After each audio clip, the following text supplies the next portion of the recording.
Good morning. My name is Jason Roy, obviously, and I'm a math teacher here at ASB. Our next speaker needs no introduction. Dr. Paul Fochtman is, for many of us, the smiling superintendent that we see every morning when we arrive to school. For others, he's the fighter. He works tirelessly to work out tax situations and get our visas when we are here in India, and also to work out the FSI thing, getting us space. For me, I see Paul for two different reasons. The first thing I see Paul for is when I need to talk about a book. I go to Paul, we talk about books, it's great. But more importantly, the other time I see Paul is when I need advice.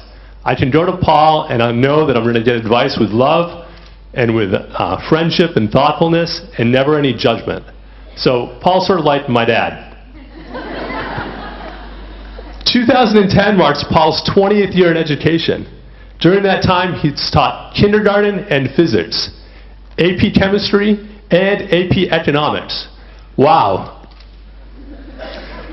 His first administrative job was at a school in Guam, and it had 4,000 kids. Now, 4,000 kids to deal with was not enough. Paul was also in charge of the buses.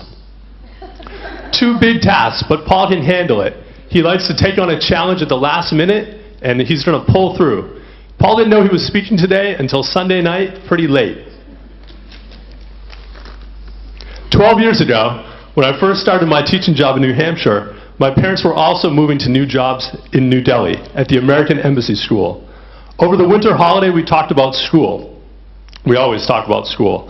And my parents raved about the development of their brand new middle school.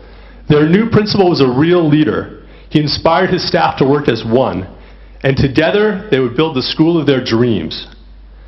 Paul Fochtman had moved to AES that year as well, and he was the new middle school principal my parents were so excited about.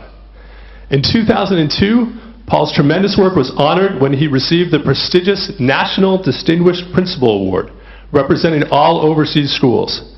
And in 2004, Dr. Fochtman became the superintendent here at ASB. During his service, he has championed our growth, not only in numbers, but also in excellence. He will be dearly missed as his time in India ends.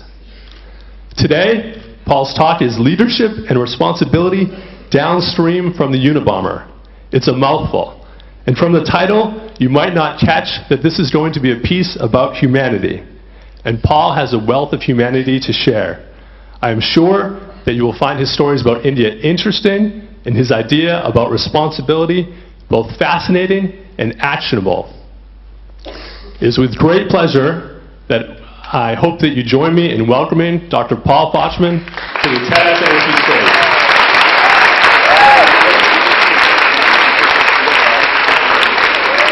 It's a thrill to be here.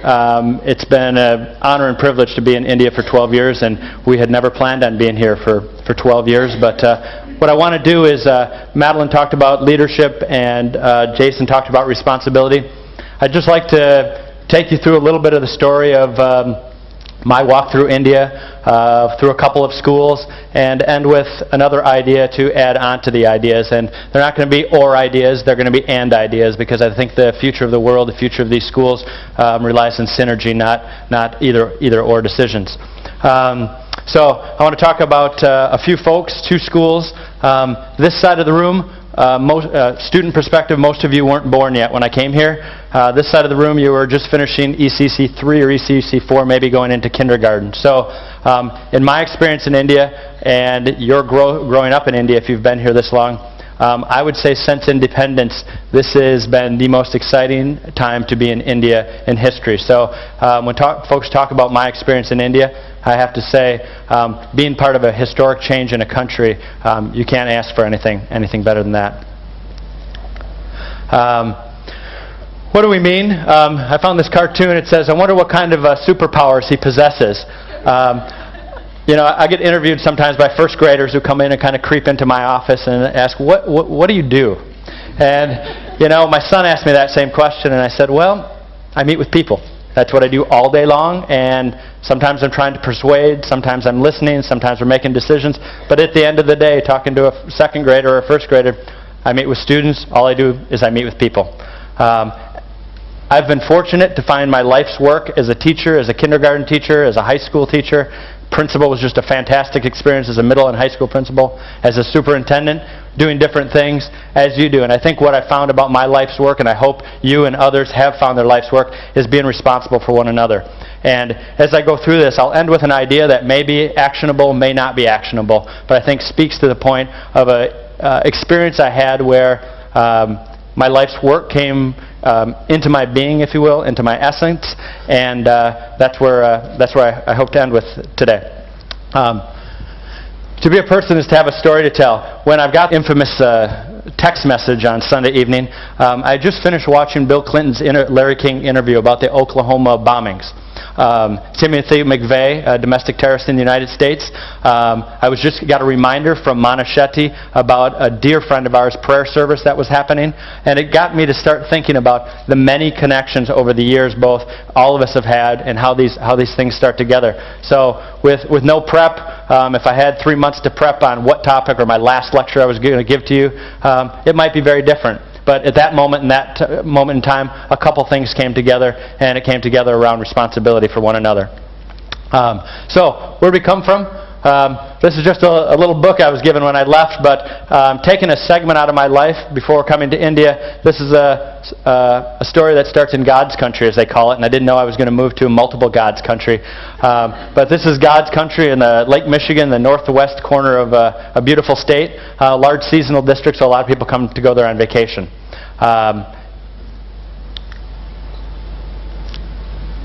So, the mind of the Unabomber. Time magazine called him the most notorious criminal in the past century. Reflecting on the Oklahoma bombings and the Unabomber, I was a principal at this a school I showed you just previously, and we'd watch CNN, and this parent would appear, and he would talk about taking up arms against the United States, about anti-government, and he was a parent at this school, and I would say probably not, I can't say, I won't go into his name or anything, but probably not somebody that we were in a great deal of alignment with. And you can imagine the dynamics of somebody at a small rural school and this person being on CNN at the Oklahoma bombings one day and then, dropping off his daughter at school the next day. A little bit of tension in the air, to put it mildly. And then the final, I guess, straw was when we were watching the Unabomber when he was arrested, and him walking into that little hut that he was in. And I know many of you don't know this, but if you do a little Google research, you can find out pretty easily who the person I'm talking about is. This is a courthouse in Emmett County, Michigan. He had just a remarkable daughter, and I think there's a number of situations that one of my points is there's going to be global events, international events, and big events that in being responsible for one another, we've got to remember we're a dad and we're responsible for others. So my life's work is being responsible for people, for children, for teachers, for parents. I found that to be my life's work. So in that courthouse, there was something that happened to his daughter that I had witnessed. So we were in a courthouse, there was a case going on, and a police officer brings me into this room, and there he is. I hadn't really ever met him. He'd been this kind of notorious feature out there in the community. And I walk in this room, and there he is, and there's his daughter. And there I am, the principal of the school. And we have this moment, there's nobody else around. And I can't really remember what the exact words we said, but it's almost like when you drink a glass of water, something comes over you that says, this isn't about CNN, this isn't about perspectives, this is about a young 11th grade student who you are responsible for. And so I left that knowing as a teacher before that, you know all this stuff up to a point, but there's a point in time where it's like, oh my God, I think I just grew up. I'm responsible for somebody. I'm really responsible for somebody. I'm not just responsible to deliver something. I'm responsible for somebody. So that's where the lesson comes from. I'm not going to spend a lot of time on the Unabomber or anything like that, but there were important impact opportunities in life, and that's where one of mine happened. Wendy's not here. She had to get on a plane last night. She'd be so happy that I shared this photo with you. We didn't plan on having our first child in India. In fact, we would have liked to have a child in northern Michigan, and then as India will have it, you accept a position, and 2 weeks later you find out you're going to have a baby. So we showed up. She showed up 5 months pregnant with an extra 55 pounds with our daughter Paige. But what I want to say about that story is that you're going to hear some common threads about responsibility. She had some issues, and she had to go to a huge hospital in Delhi called Apollo Hospital, and it's a full frontal assault of humanity when you walk into that hospital. So we're up there, don't realize what's going on. She's getting taken care of, and we have to stay in the hospital a few days. At that time, when there was some activity in Afghanistan, and I walked out of the door after the second day, and there's standing a U.S. Marine. I'm like, oh my God, what is going on here? Without any knowledge, some political events had happened, and the embassy sent out a Marine to stand by our door. And while spooky from a small town in northern Michigan, I thought, well, that's great. Somebody cares enough to be concerned about her safety. She had a baby on she had Paige on November 14th, and after that, I walked down to the lobby, and there sitting Dwayne Bloyer and Sharon Bloyer. Dwayne's a math teacher at the school, and Sharon Bloyer was the IT coordinator. I'm like, what are you doing here? Well, Dwayne's the blood match for Wendy. So Dr. Manahan got a hold of Dwayne and just wanted him standing by in case he needed that kind of stuff. That kind of stuff about being responsible for one another is what's been really special about India, and I hope it is worldwide. When we came to India 12 years ago, we had a couple phones on campus, but the STD, we used to go to the corner. The most reliable phone call is we'd go to the end of the road and we'd schedule a call to call home. Within 3 months, that changed considerably. We were under heavy construction, so talk about some challenges of moving to India. Rats, bats, and dengue fever, I would say, characterized year one. We used to flick on the lights really fast with a net and try to catch the bats that were flying through the apartment. And then we went to a mela once, and we bought this bell, and it was by our bed, and we heard ding, ding, ding, ding. God, you know, one of those noises that's just so irritating, ding. So we flick on the lights real fast, and right next to Wendy's head is a rat going ding, ding, ding, ding. It's like, so. The building we were in, Jason's parents were in that building as well. I believe 12 apartments. Every single family, somebody got dengue fever that year, except for our family. So somebody was looking out for us. But that's all because we were doing construction, so things were coming out. So that was our first year in India. Along with the first year, also superb, exceptional people that you've already heard about, and a cowboy embassy. Those were the days when the school wasn't bigger than the embassy, and you all kind of worked together and took care. So Dr. Manahan taking care of Wendy, so a lot of people being responsible for one another. There's the first year. So our enrollment went from 1,200 to 800 on one May day, if you will.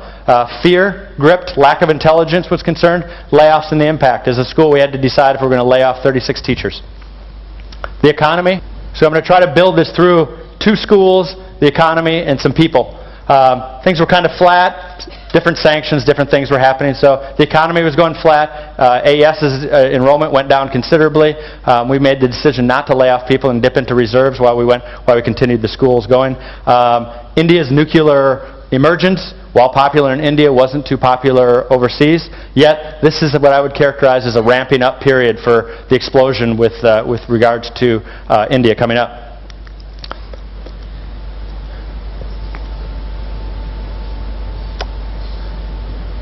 So what was going on in Delhi at the time is we were building a school. We rebuilt the whole school.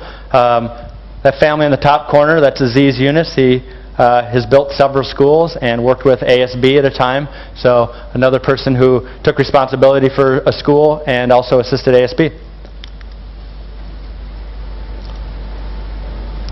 That is Pat Bradley, Jim Poyman, and their adopted daughter Jessie from Delhi. They started the program called Reach Out.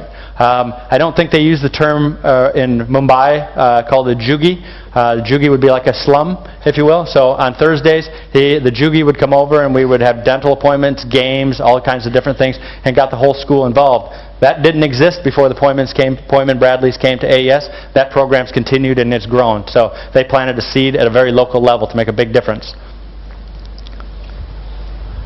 Getting into the 2001-2003 range, about 6 p.m. in India, September 11th hit.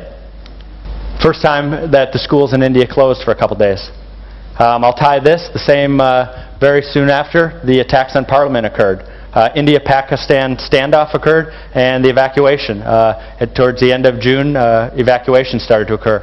Being responsible for others. I think this is the only time I was worried in India. Lots has happened in my time in India.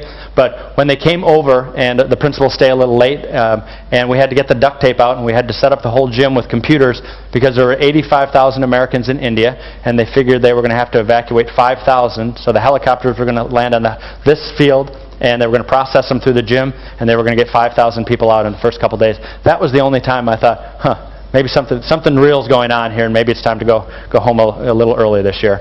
But again, another group responsible for a bigger group. Things are starting to heat up a little bit. Deregulation. India's about to explode, and you can feel it. In addition to reach out, this is evolution of another school, but ASB is coming soon. Udayan care. When you adopt children, if they get a little older, they're not as folks aren't as interested in adopting. So our 8th grade began working with them. Tibetan Children's Village, 7th grade, we made exchange trips to Tibetan Children's Village. Habitat for Humanity. So beyond reach out, our service program started to grow and started to be responsible for one another. ASB was about 180 to 200 students at that time. Uncertainty and consolidation. I think if there's any picture that reflects my experience in India, it's that. After your first couple of years, India takes good care of you. It beats up on you for a couple of years, but if you're an outsider coming into India, you got to fight through the first couple of years. If you make that fight, you find that that's the India that comes. Responsibility for one another.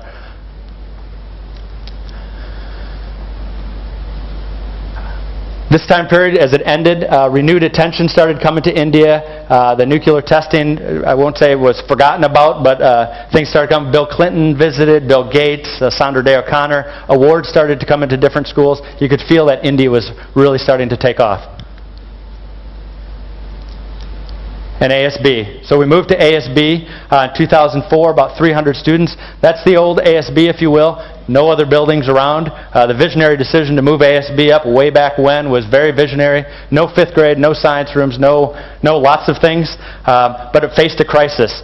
Jason talked about some of the tax. Now that we're in much better times, faced a crisis that AES New Delhi faced in the late 60s. Insurmountable challenges that could have closed the school. The American Embassy School became the American Embassy School in 1973 because of a crisis. ASB was facing the same crisis and very easily could have closed without some adults taking responsibility, without the board taking responsibility, and without this community coming together and taking responsibility for creating the school that they wanted to create. You can see stocks starting to take off, so that's going to start to impact the school. The economy starts to ignite, and I would say ASB starts to spark. I think I meet my most inspiring person in my time in India, Vipula Kadri. She ran the Save the Children and did amazing, amazing things. I remember our first meeting in my office. You can tell when somebody just is such a special person, impacted so many students, and our relationship with Save the Children is just exceptional. She could call me up and say, you know, Paul, you have to do this. Not like I would ever say no. You can't say no. And as school gets out, somebody that can kind of touch you on the elbow and walk with you, and you're walking in the arms of greatness was that person. And yesterday we had her prayer service because she passed recently. But she's the type of person, like maybe a grandmother or a mother, that when you're walking through life can kind of you can feel her hand on your shoulder and help you make good decisions and be a good person.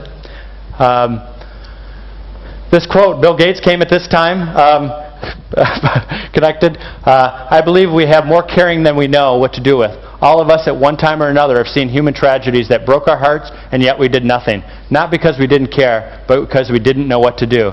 If we had known how to help, we would have acted. Mrs. Kadri is the type of person that was able to help, tell, and share, and model how to act and what to do. ASB, this is from another show, but as a school, decided to focus on being responsible for one another and developing a shared mission for the school. ASB in Mumbai and ASB's darkest hour. I think at that point, this school had an incredible tragedy, but rose to new heights as far as taking care of one another. I remember all the teachers coming in Sunday. I remember the parents. I remember every part of that incident. I would say that was just a pinnacle moment in the school's experience on being responsible for one another. And you can see this is the trend that I see continuing and taking off. Zoom, waiting lists. Income has increased for most of the people in India like no other time at all levels. Boom times in full swing, and the financial crisis was relatively short in India, as you can see from the slight dip. That's boom economic time. Boom time for all of you here, which I'm so proud of, is we started our CSR program, got off the ground. Save the Children's an incredible relationship. The Bihar, the students started Bihar with the faculty is incredible. Unkancha, Habitat for Humanity, Sadhana Village. Our crisis response to Haiti, tsunami, the funds raised for Room to Read, earthquakes, Operation Smile. Again, all examples of taking responsibility on and especially on an organizational level. What's next? Who knows? As you can see in my time in India and your time in India, we don't know what's coming next. That's just a picture of our volcano that's impacted. Who would have thought that a volcano was going to shut down Europe? So we're at a junction point. Right now as a school, as an organization, to take responsibility for one another.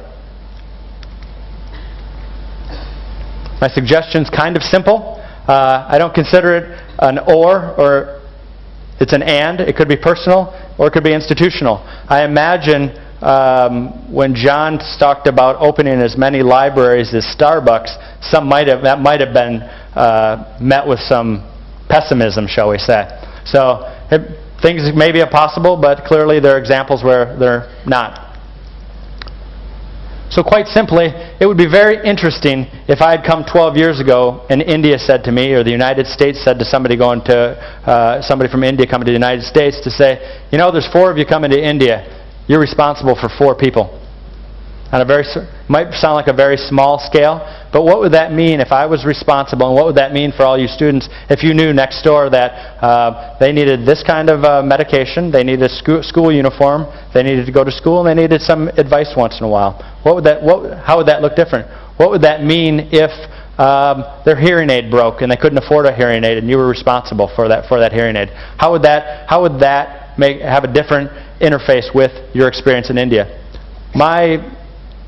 My feeling is it would be a significant difference, and my feeling is also it wouldn't make any difference on our contributions and our generosity to other organizations and other relationships.